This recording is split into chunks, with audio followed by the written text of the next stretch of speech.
time for another round of Brandy. Candid conversations over cocktails about all things brand. With your hosts, Reilly Newman and Scott Saunders, the brand developers behind Motif Brands. Welcome back to another round of Brandy. I'm here with Scott today, and we're discussing a very dear subject of trust. Yes. Trust is a big issue, and it's something that we deal with as humans. It's something we deal with every day. We are in association with other people, whether it be our family, whether it be friends, whether it be associates, coworkers, whatever it is. Every individual has a relationship with another individual. There's some level of trust. Maybe it's lack of, or then it has very scale. People that are very trustworthy, or people that are not so trustworthy. Shady, yeah. And trust is something that is vital to us. It's emotional stigma. It brings confidence. Or lack of confidence. Yeah. It dictates how we respond to that person, right? And trust really gets us through our day-to-day interactions with people in general. Yeah. Even strangers. And it is like, when I really started kind of thinking about trust, it's like, it's crazy how much it is throughout our lives and how much it's advanced society of us being able to work together. There has to be trust for a community. There has to be trust for a team to work together. And then even that, it's like you have trust that was then, it was written into contracts, into agreements where, Joe says he's going to do this and Sally's going to do this, and there's an agreement there. It's written where they signed on it, and there's trust. And then also when you think of currency or economies, it's like trust it's kind of like the oil that makes the entire machine work. And what's funny about trust too, and again, we're talking, right now we're talking about trust in the context of people, but there's no one, you can go in assuming trust when you meet someone, but you really don't have trust with that person unless you have started interacting with that person. Yeah. And either your level of trust increases or your level of trust decreases. If you meet someone for the first time, you don't wholeheartedly 100% trust them completely.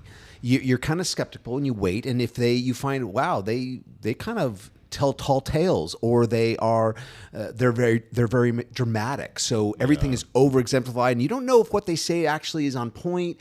And maybe you find out they've been lying to me. Yeah. And so it's always through interaction with another person that trust is encountered. It's nothing that is fostered from the get-go.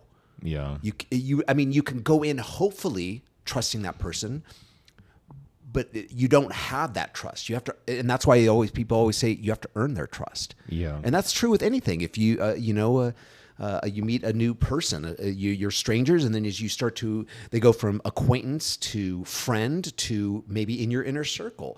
And over time, and consistency, you have more and more trust with that person. Yeah, it compounds over time. Right. And I feel like even when you think of the negative side of it, it's like, that's what a con man, a confidence man, a con man, they take advantage of that, where they put so much confidence on the front end, where then they get a couple suckers who then really give them their trust right away and just kind of go, okay, here you go. Yeah. And then those are your cult leaders, your con men, all those guys where they gather up these people and they have so much charisma, confidence, all these things on the front end.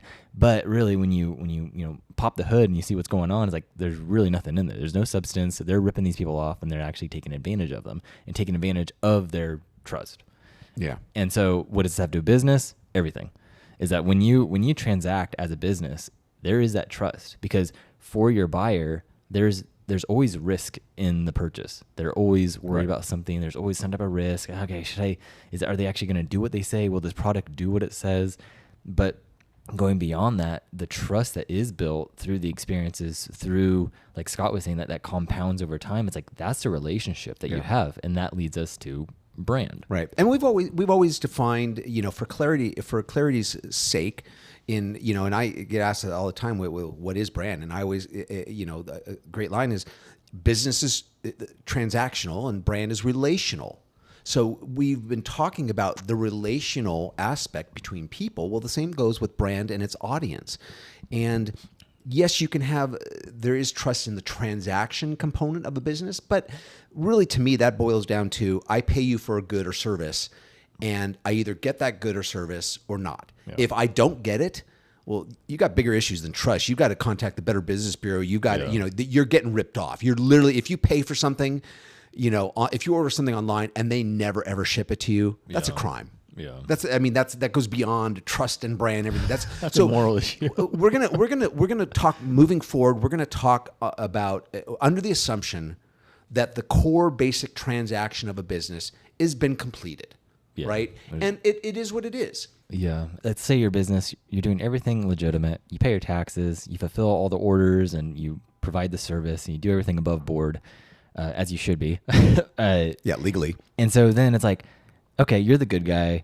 Now, why aren't you getting the business? Just like we talked about on last episode of creating that desire and drawing in that demand. It's like brand creates that, it bridges that gap where, let's say you among 3 other options are all doing things, you're all legitimate businesses. Now, brand is what creates that bridge that helps the buyer lend their trust to you. And again, it's temporary. You still have to prove yourself. Yeah, and that is that in that experience, and it comes down to that. That's where the rubber meets the road. And so with the buyer actually lending you their trust for going, okay, I'm going to choose you to for that product or that service. Now here's my trust. I'm paying you. Let's go. And now it's game time for the business and for the brand, because that relationship has now truly started where they're now going, okay, are you really going to fulfill on what you agree to? And now what does that mean? Because the business really, it's like the business can have credentials, the business can be certified, the business can have all these things. And these are all things you can hang on your wall and show on your website down in the footer. And licensed contractor, right? Yeah. And it's like, here's my licensed contractor, number on your business card and everything. It's like, okay, that's great. But like, you have to do it legally, but it's hope also you would be licensed. Like you should be. It's like just like a doctor shouldn't be practicing malpractice. Like it's like no, you should do everything above board.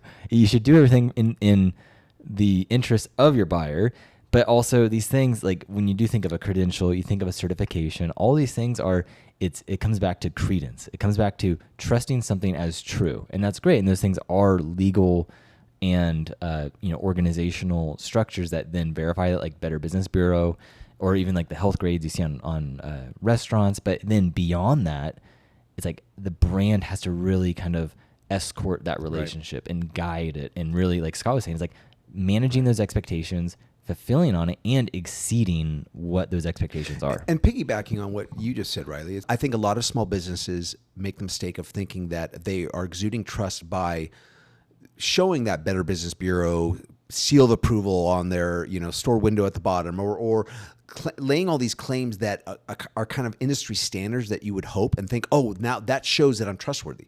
And the point is no, because you have to have that engagement. And really, I think if I was to boil down what I think is the biggest area for a business to focus on for building trust or solving if they are having eroding trust, it's customer service. They may go, oh, well, we're trustworthy because we're licensed and I've got that on my vehicle and it's on my business card, and therefore it's kind of like every doctor, right? Every doctor is going to show their medical degree framed on their office, right, in your exam room.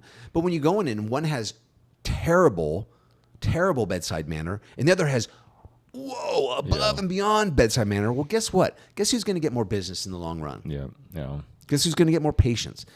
So just because you have the credentials doesn't mean that automatically assures that you're trustworthy. And maybe, again, trustworthy for the business transaction.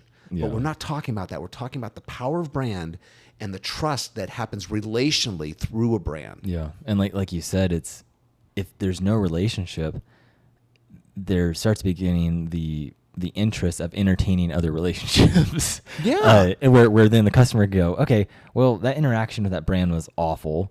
The customer service, they treated me poorly. They really don't care about this relationship. So why should I'm going to shop around. And that's really, I think, where businesses, they'll get the transaction. So the business side, right, is going, okay, we won the money, sweet. And they move on to the next transaction. Rather, the brand is then looking, going, okay, how do we maintain this relationship with, yes, it was a one-time transaction. Yeah. How do we maintain that and not just letting it go to the wayside and let it erode, where then you can keep investing back in that relationship, because most likely that person will come back and or tell a friend, and you keep compounding those efforts. And that's why it is like with service businesses, especially, it's like, it's way easier to resell an existing client than go fish for new customers, new clients. And it's way more expensive as well. And so when you look at the relationships, like that's how you build a healthy business. And yet the business side of it is just so focused on the transactions. And that's really the downfall, is that they just you can't mix the two. Yeah. That's why I say that, like, there is hope, because if we, again, thinking of brand as like a person, right? A brand is almost like a person. It's a relationship with the customer. Yeah. And so can you rebuild trust? Absolutely. I mean, there's lots of marriages, for instance, where you have broken trust, or maybe there's been some infidelity in the marriage. That marriage can survive if both partners are committed and willing, and they work on rebuilding trust. This is where the power of brand can come in, because, and this just came to mind recently. My wife and I were out of town. We were traveling. I love Trader Joe's. I love it. And what I love about Trader Joe's, I love their customer service. We were at a Trader Joe's out of the area, and we had the most sourpuss checkout cashier I've ever experienced. He didn't say, "How you doing?" It was like he just started scanning, gave us a total. It was like he was having the worst day. You went into Hater Joe's. And my wife and I walked out there going, "What the heck was that?" That was the worst Trader Joe's employee I've ever experienced with. Now, did our value or our trust or our relationship, right? Our love of Trader Joe's as a consumer and the Trader Joe's brand, did that drop because of it? Did we walk away a little bit less of a fan of Trader Joe's? Absolutely not, because we saw it for what it was, as an anomaly, and we're able to let it go and go, no, because we know that all the other stores, like all the other check, would have been on point. This one person, maybe they're having a bad day, I don't know. So if your brand is strong enough in the trust department and you have a little dip or a little anomaly, it's like not even a speed bump with your consumer. No love lost, right? And that's because they've put so much training and time and strategy into building trust as a brand with their audience, that it was almost bulletproof. Well, and it's so healthy. I would bet that person's going to lose their job in the next 7 to 10 days. If someone complained. It's like the brand works as a organism, and the white blood cells are going to purge that person. Either they can't maintain the culture and the upbeat, positive attitude that Trader Joe's has, and they'll just be kicked out. And that's what you see at In-N-Out too. People get jobs at In-N-Out. Oh, they pay well, but In-N-Out works you very diligently. Like they work you, and it's hard work, but it's also, you're paid well, you get free burgers, and it's a great place Everyone to work. shifts around. You're not stuck on fries for an entire shift. And they've got that culture. But it's like you have to keep up with the culture, keep up with the brand, and you stay in that. So either that person's going to lose their job, or they'll leave and be like, man, this place sucks. I can't, I mean, you were even joking earlier. You were talking about like In-N-Out. You're like, dude, if I had to, like, for whatever reason, an emergency, and I had my kids with me, and I had an opportunity to leave them with an In-N-Out employee, I would. I trust them that much. That you would actually do that. Can you watch my kid? I gotta go feed them too while you're at it. But because you have so much trust, right? You just know, you're like, dude, the quality worker. Like, they're just, they're not shady. So again, I feel like the main, even though we're talking about trust and brand, you can try to exude trust in all your touch points and in your marketing and in your advertising and all these other things, but in the end, it's promises, right? Right. And really, it's like where the rubber does meet the road. It's like the experience of it. And we've talked about brand experience before and all those things, and your customer service. There's just something about it where it really is the embodiment of the brand. And it may be where our human brains kind of cross wires of brand and relationship and human. And when we interact with the barista at Starbucks, we interpret that as we're interacting with Starbucks. When she is a barista, she works at Starbucks, but she has a life going on, right? She has things going on outside of work. She checks out at 5 o'clock or whatever it is.